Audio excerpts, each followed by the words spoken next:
The diner clock was nearing midnight when Emily glanced once again at the nearly empty room.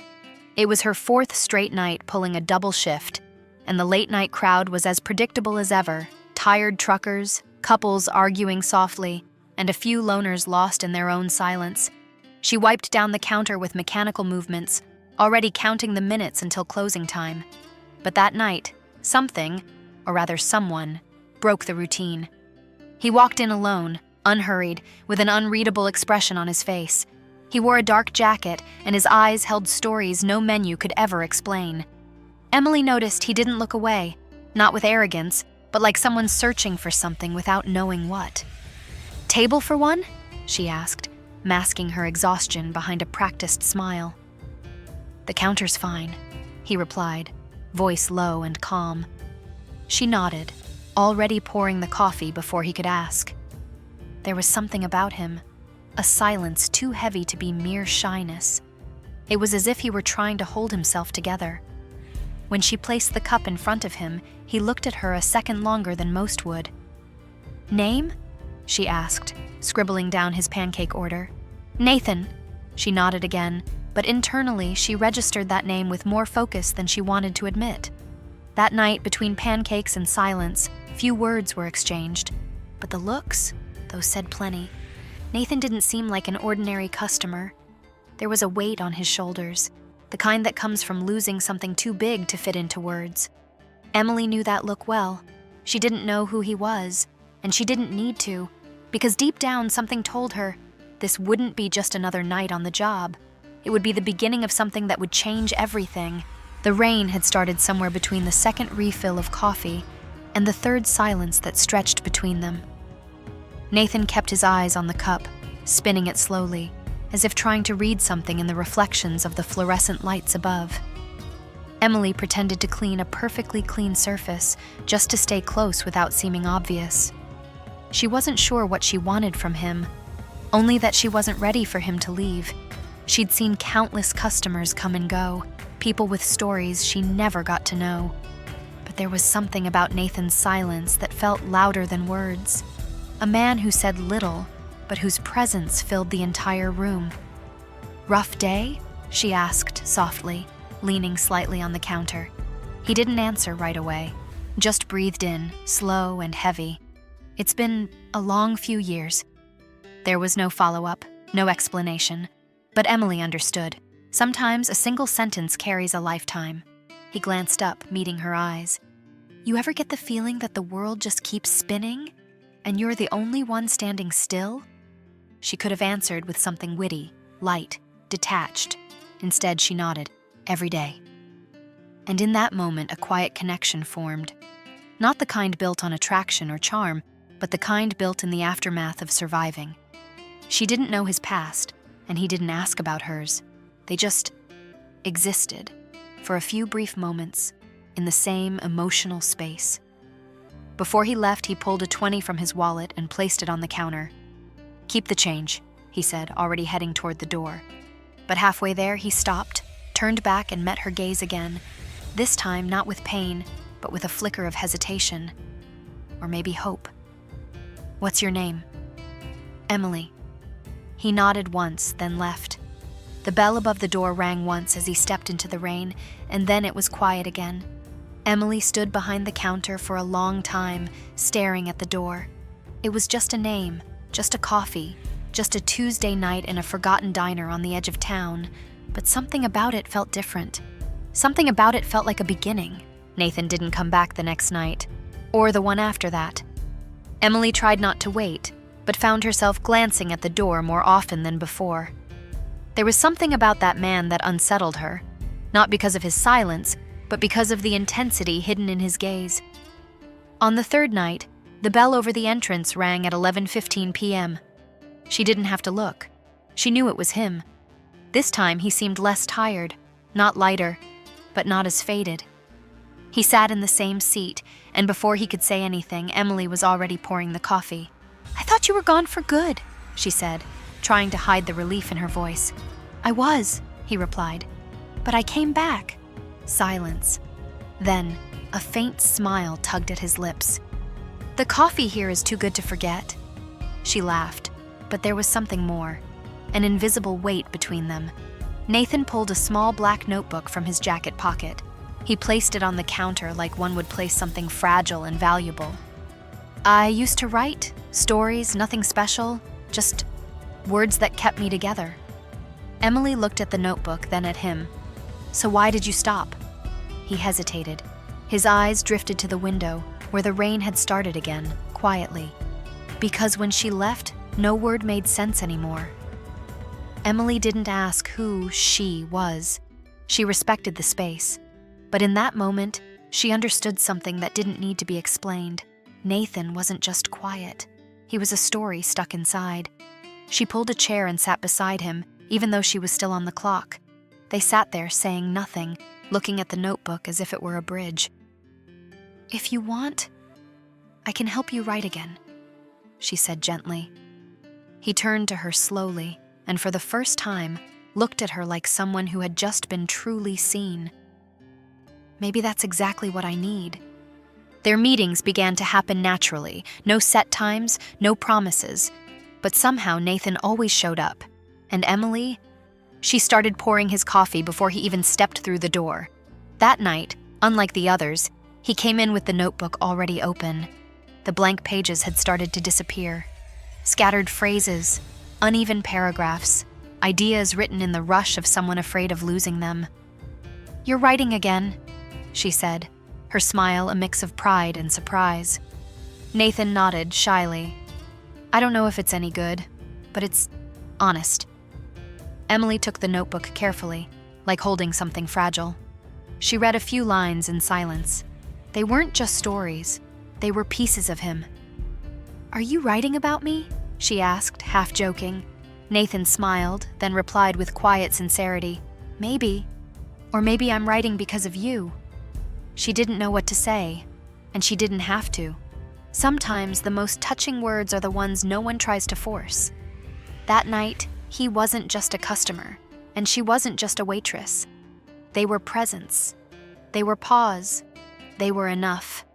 He left the notebook with her, said he trusted her eyes more than his own. Tell me if I still know how to tell a story. Emily didn't sleep that night. She read every word like decoding a map, and in the end, she understood.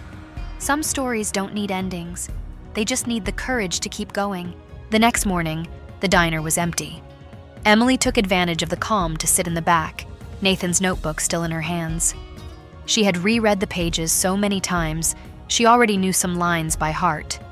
Each paragraph was like a whisper from a place he never dared to speak of.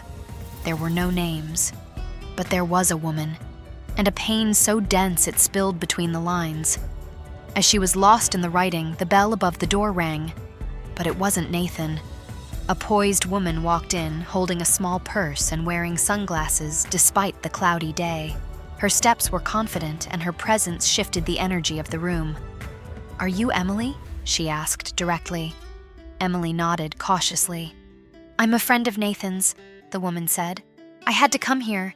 He stopped answering my messages, and it wasn't hard to find out where he's been spending his nights. Emily didn't reply right away. She simply studied the woman carefully. She seemed like someone who knew all the previous chapters, including the ones Emily would never. Emily didn't reply right away. She simply studied the woman carefully. She seemed like someone who knew all the previous chapters, including the ones Emily would never have access to. Is he okay? The woman insisted. Emily hesitated. He's starting to be. The woman lowered her sunglasses, revealing eyes that weren't angry, just tired. I didn't come to cause trouble. I just wanted to know if he found a place that hurts a little less. Before leaving, she placed an envelope on the counter. If he shows up, tell him Helena was here. Emily stood still for a long time.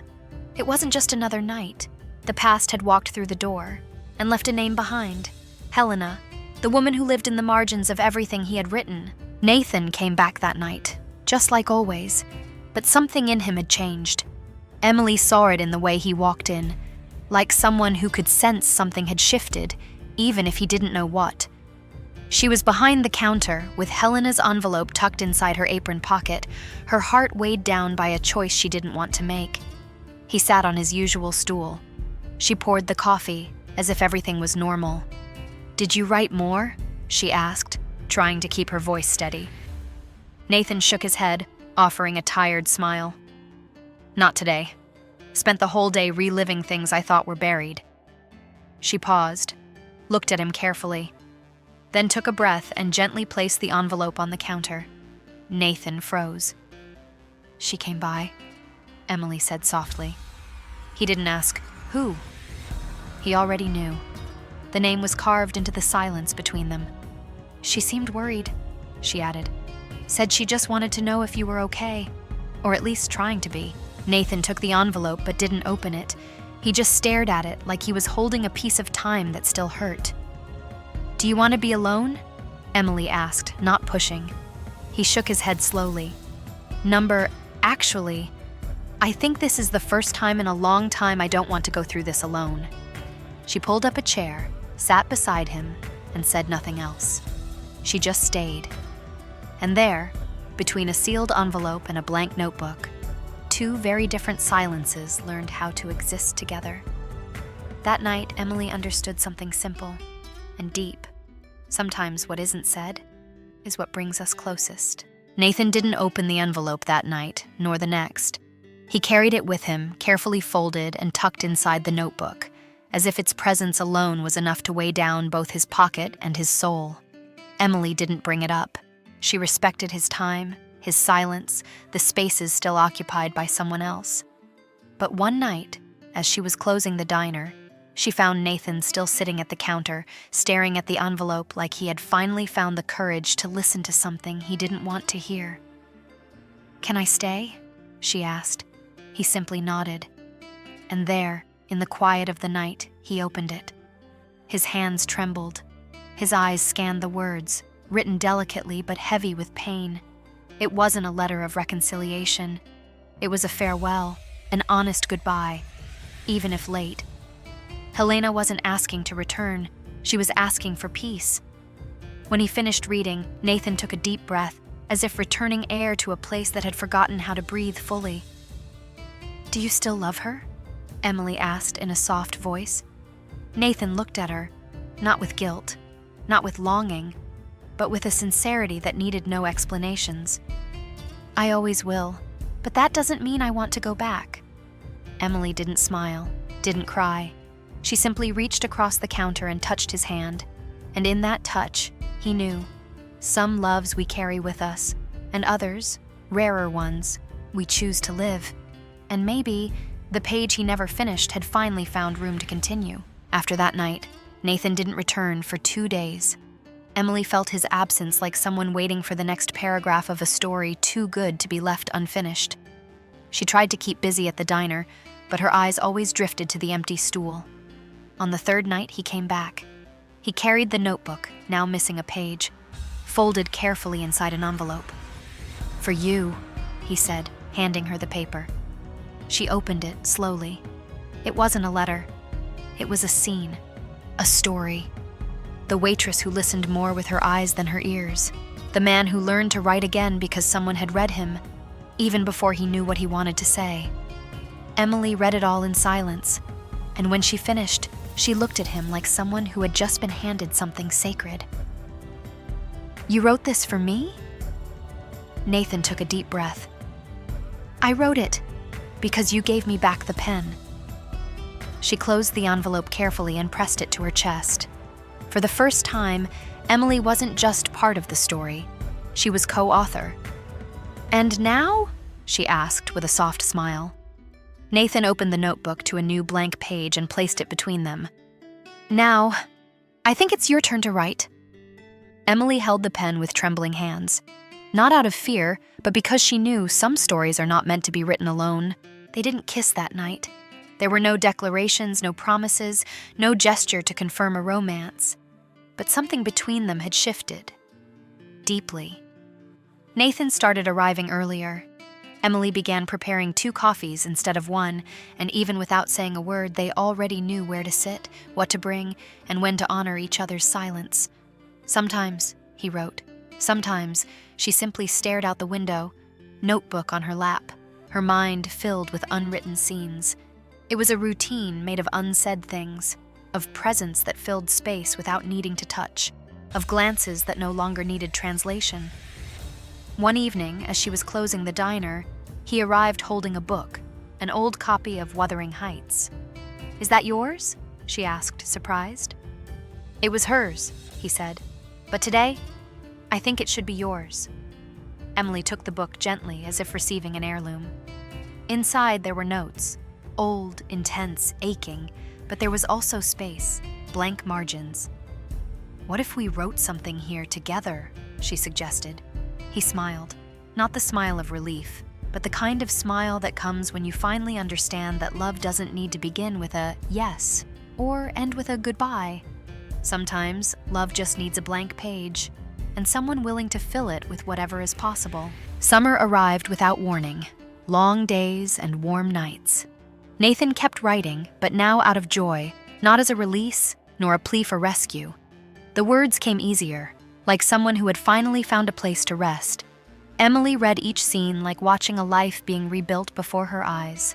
Sometimes she commented, sometimes she simply smiled and placed a bookmark on the next page, silently saying, "Keep going."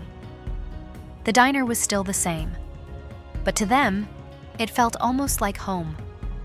On a golden Sunday afternoon, sitting on the porch of Nathan's rented house with a view of the sea, he handed her a new notebook. On the first page, there was just one handwritten sentence. "Some stories don't have an ending, just more blank pages." Emily pressed the notebook to her chest and smiled. A calm, steady smile, filled with everything that didn't need to be said.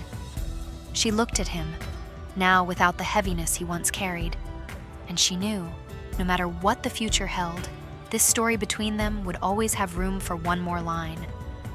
And so it was, through coffees, silences, and margins slowly filled, that they came to understand what mattered most. Sometimes love doesn't start with a spark. It starts when we finally stop running. Some stories don't need a perfect ending to make sense. They simply find a place where they can breathe and continue in their own time. Because love, the true kind, doesn't arrive with noise, nor does it demand immediate answers. It shows up when you've stopped searching, when you've already convinced yourself it's too late. And even then it comes, not rushing, not promising forever, but gently choosing to stay. Sometimes that love is disguised as routine, a coffee at the same hour, a silence that feels safe, someone who simply sits beside you and just understands. Maybe you're living something like that now. Maybe you've gone through pages left blank, chapters that stopped halfway, or moments you didn't have the strength to finish. But if this story reminded you of something, if it touched a place in you that you didn't even know was still open, then maybe you too are ready to begin again. Because no matter how many times you've stopped writing, as long as there's paper, as long as there's life, the next line can still be the most beautiful one. And sometimes, all we need is someone who gives us the pen back. If this story made you feel something, leave a comment below and tell me where you're watching from. Sometimes, one simple comment builds invisible bridges between people feeling the same thing. Quietly. Leave a like, share it with someone who deserves a new beginning too, and subscribe to the channel so you won't miss the next story that's waiting for you. Now take a breath, because the next video is already waiting. Click on the screen and discover another story that might just change the way you look at love.